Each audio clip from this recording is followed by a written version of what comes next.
नमस्कार, झारखंड समाचार में आप सबों का स्वागत है। आइए जानते हैं आज की ताजा खबरों को। इससे पहले आपने चैनल को सब्सक्राइब नहीं किया है तो प्लीज चैनल को सब्सक्राइब कर बेल आइकन को प्रेस कर दीजिए ताकि खबरों का अपडेट आपको मिलता रहे। आइए बढ़ते हैं खबरों की ओर।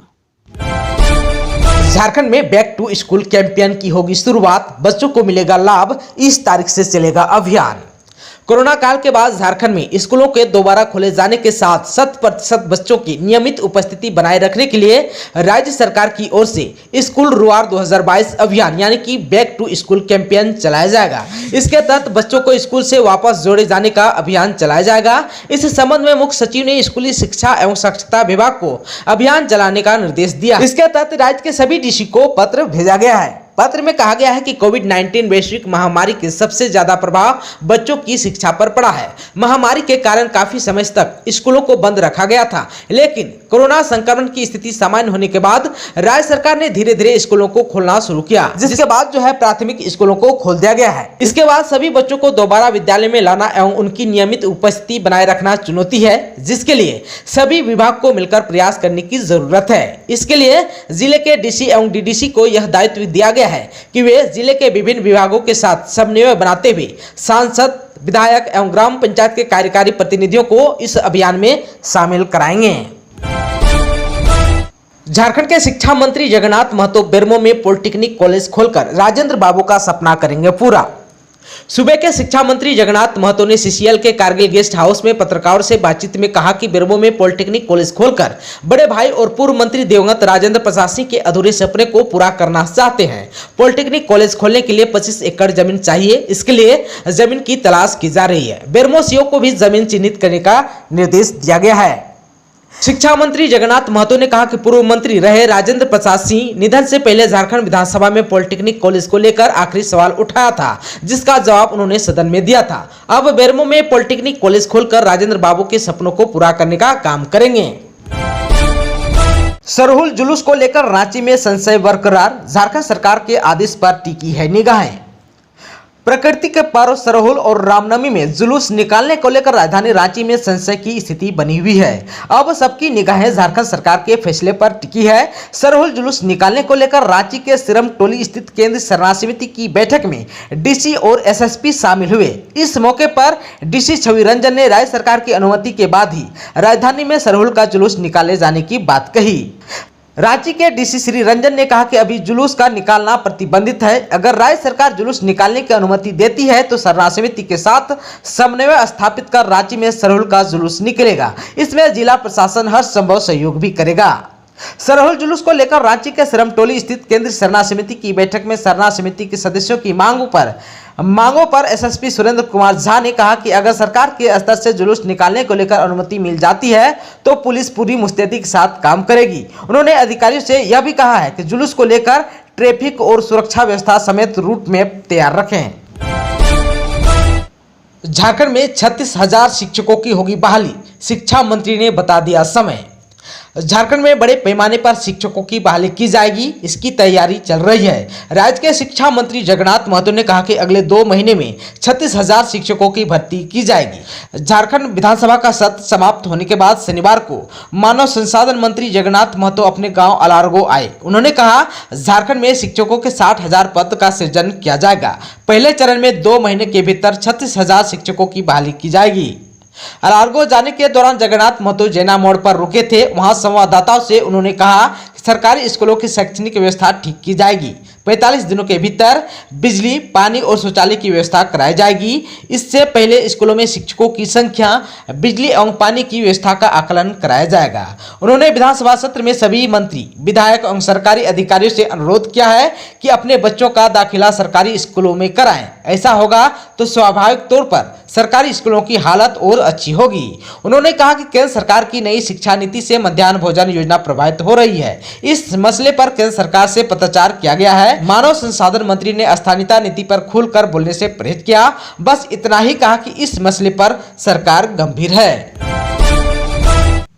दुनिया भर में भारत में बनी चीजों की बड़ी मांग, मन की बात में बोले पीएम मोदी। प्रधानमंत्री नरेंद्र मोदी 27 मार्च को यानी रविवार को अपने मासिक रेडियो कार्यक्रम मन की बात के जरिए देशवासियों को संबोधित किया। मन की बात कार्यक्रम के 87 एपिसोड में उन्होंने निर्यात की बात की। उन्होंने कहा कि भारत का आयात 400 अरब डॉलर के पार जाने से हम गौरवान्वित हैं। यह देश की क्षमता एवं काबिलियत को दर्शाता है। पीएम मोदी ने कहा कि एक समय भारत से निर्यात का आंकड़ा कभी 100 से 200 बिलियन तक हुआ करता था, लेकिन आज भारत 400 बिलियन डॉलर पर पहुंच गया है। इसका मतलब यह है कि दुनिया भर में भारत में बनी चीजों की मांग बढ़ रही है और भारत की सप्लाई चेन दिनों दिन और मजबूत हो रही है। प्रधानमंत्री ने कहा कि भारत ने पिछले सप्ताह 400 बिलियन डॉलर यानी कि 30 लाख करोड़ रुपए के निर्यात का लक्ष्य हासिल किया है। झारखंड पुलिस को मिली बड़ी सफलता। बीमा नवीनीकरण के नाम पर सीसीएल अधिकारी से 64,25,000 की साइबर ठगी करने वाला आरोपी दिल्ली से गिरफ्तार।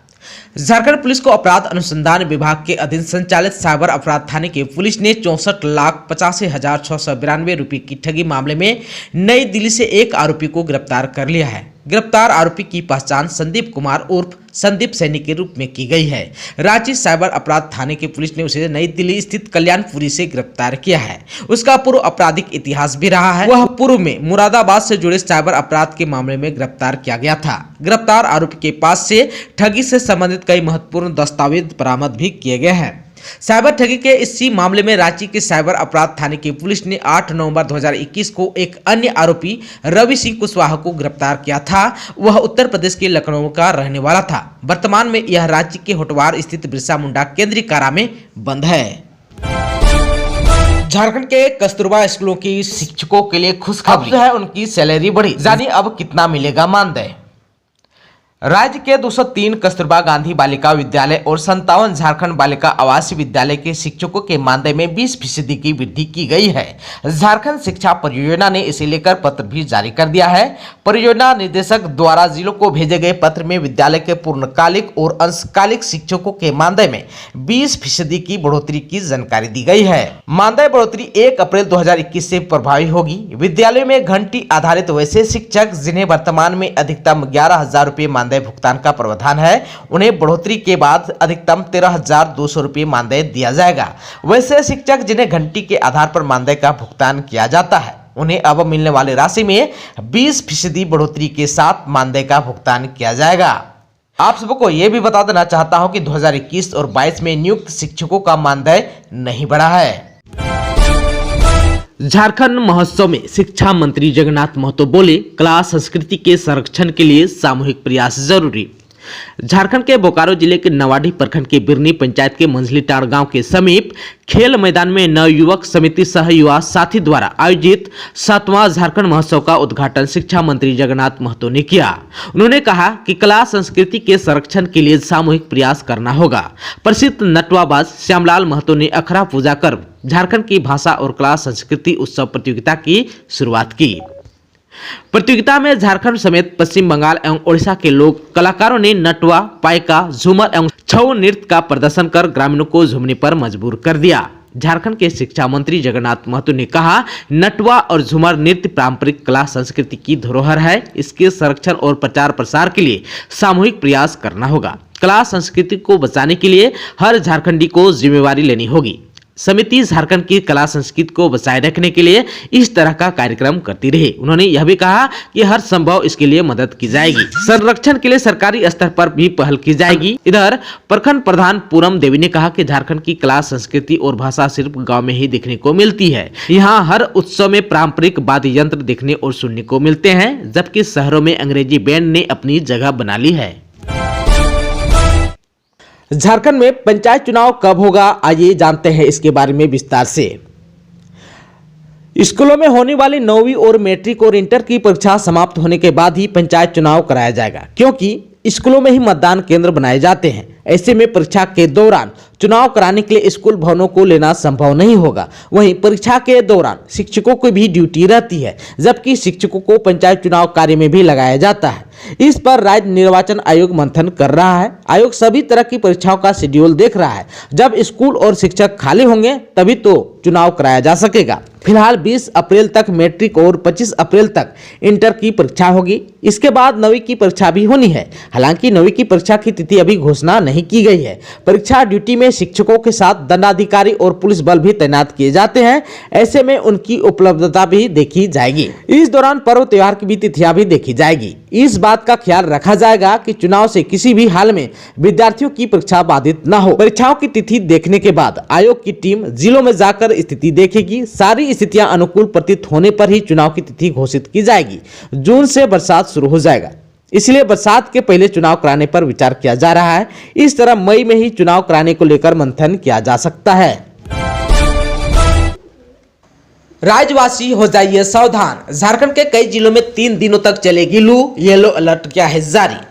झारखंड में धीरे धीरे गर्मी बढ़ेगी। तापमान में वृद्धि और लहर चलने से लोगों की परेशानी बढ़ेगी। मौसम विभाग की माने तो अब लू चलने वाली है। इसके लिए येलो अलर्ट जारी किया है। मौसम केंद्र रांची के अनुसार 29, 30 एवं 31 मार्च को राज्य के गढ़वा, पलामू, लातेहार, चतरा समेत कई जिलों में लू चल सकती है। 29 मार्च को गढ़वा, पलामू, लातेहार और चतरा के कुछ हिस्सों में लू चल सकती है। 30 मार्च को गढ़वा, पलामू, लातेहार, चतरा, बोकारो, धनबाद, सिमडेगा, पूर्वी सिंहभूम एवं पश्चिमी सिंहभूम में लू चलने के आसार हैं। 31 मार्च को गढ़वा, पलामू, लातेहार, चतरा, सिमडेगा, सरायकेला, पूर्वी सिंहभूम एवं पश्चिमी सिंहभूम के कुछ भागों में लू चलने की चेतावनी मौसम विभाग ने जारी की है। पिछले 24 घंटे में झारखंड में मौसम शुष्क रहा। सबसे अधिक तापमान 39.8 डिग्री सेल्सियस गोड्डा में रिकॉर्ड किया गया, जबकि सबसे कम तापमान 17.1 डिग्री सेल्सियस गढ़वा में दर्ज किया गया। झारखंड में इंटर स्तरीय प्रतियोगिता परीक्षा के लिए अप्रैल में आ सकता है विज्ञापन। झारखंड कर्मचारी चयन आयोग इंटरमीडिएट स्तरीय यानी कि कंप्यूटर ज्ञान एवं कंप्यूटर में हिंदी टंकन अर्हता धारक पद हेतु संयुक्त प्रतियोगिता परीक्षा 2022 को लेकर भी शीघ्र विज्ञापन प्रकाशित करने की तैयारी कर रहा है। अप्रैल के पहले सप्ताह में इस प्रतियोगिता परीक्षा के लिए भी ऑनलाइन आवेदन भरे जा सकते हैं। झारखंड में 720 पदों पर निकली बम्पर वैकेंसी। राज्य के सरकारी औद्योगिक प्रशिक्षण संस्थानों में अनुदेशकों की बहाली के लिए अगले माह के पहले सप्ताह में प्रक्रिया शुरू होगी। झारखंड कर्मचारी चयन आयोग इस प्रतियोगिता परीक्षा के लिए विज्ञापन जारी करने की तैयारी कर रहा है। राज्य सरकार के श्रम, नियोजन एवं प्रशिक्षण एवं कौशल विकास विभाग ने कुल 720 पदों पर नियुक्ति की अनुशंसा आयोग को भेजी है। झारखंड कर्मचारी चयन आयोग इन पदों पर नियुक्ति के लिए जून के पहले सप्ताह में प्रतियोगिता परीक्षा का आयोजन करेगा। यह परीक्षा कंप्यूटर बेस्ड होगी। विज्ञापन के साथ ही इस परीक्षा में पैटर्न और सिलेबस की जानकारी अभ्यर्थियों को दी जाएगी। श्रम, नियोजन, प्रशिक्षण एवं कौशल विकास विभाग ने औद्योगिक प्रशिक्षण संस्थानों में प्राचार्य के रिक्त पदों को भरने की भी कवायद तेज कर दी है। इससे संबंधित नियुक्ति नियमावली को अंतिम रूप दिया जा रहा है। नियमावली में गठित होने तथा रोस्टर क्लियरेंस के बाद नियुक्ति की प्रक्रिया शुरू की जाएगी। गढ़वा बस स्टैंड का 2 करोड़ 87 लाख रुपए से होगा जीर्णोद्धार, मिलेगी सारी सुविधाएं। गढ़वा जिला मुख्यालय के सोनपुरवा स्थित अंतर्राज्यीय पालिका परिवहन बस पड़ाव की बदहाली अब दूर होगी। इसका 2 करोड़ 87 लाख रुपए की लागत से जीर्णोद्धार होगा। मंत्री मिथिलेश कुमार ठाकुर के अनुसार उनके प्रयास से 13वें एवं 15वें वित्त मद की राशि से जीर्णोद्धार की प्रशासनिक स्वीकृति प्रदान कर दी गई है। शीघ्र ही टेंडर की प्रक्रिया पूर्ण कर कार्य प्रारंभ कर दिया जाएगा। नए प्राकलन के अनुसार बस स्टैंड में दुकान निर्माण, 2 पहिया तथा 3 पहिया वाहनों की पार्किंग सहित अन्य सुविधाएं उपलब्ध होगी। इसकी जानकारी देते हुए मंत्री श्री ठाकुर ने बताया कि गढ़वा का अंतर्राज्यीय बस स्टैंड पूरी तरह से जीर्ण शीर्ण हो गया है। आप सबको बता दूं कि गढ़वा की इस बस स्टैंड से झारखंड के विभिन्न जिलों एवं राजधानी रांची सहित बिहार, छत्तीसगढ़, उत्तर प्रदेश, नई दिल्ली और कोलकाता की बसें खुलती है। अब यह बस स्टैंड पूरी तरह से सर्व सुविधा युक्त हो जाएगा। दोस्तों, अभी तक आपने चैनल को सब्सक्राइब नहीं किया है तो प्लीज चैनल को सब्सक्राइब कर बेल आइकन को प्रेस कर दीजिए ताकि खबरों का अपडेट आपको मिलता रहे। इसके साथ ही आज की खबरों में बस इतना ही। हमें दीजिए इजाजत। नमस्कार।